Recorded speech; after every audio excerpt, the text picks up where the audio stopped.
അപ്പോൾ നമ്മുടെ ഇന്നത്തെ ചോദ്യം ഇങ്ങനെയാണ്.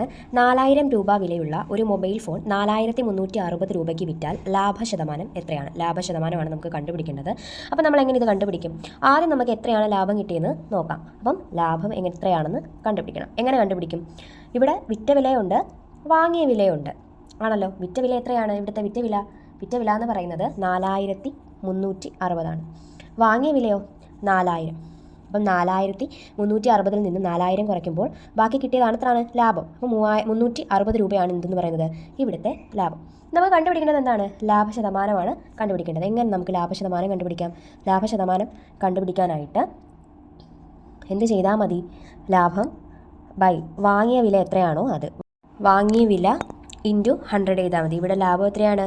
360 ബൈ വാങ്ങിയ വിലയാണ് 4000 ഇൻറ്റു 100.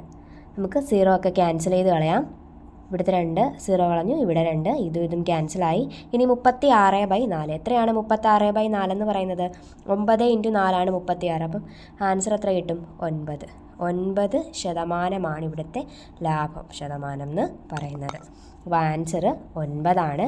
അങ്ങനെയാണെങ്കിൽ നിങ്ങൾക്കുള്ള ക്വസ്റ്റ്യൻ ഇതാണ്. ഒരു വസ്തുവിൻ്റെ വാങ്ങിയ വില 60 രൂപയും വിറ്റ വില 66 രൂപയുമായാൽ ലാഭശതമാനം എത്രയാണെന്ന് കണ്ടുപിടിച്ചിട്ടൊന്ന് കമൻറ്റ് ചെയ്യണേ.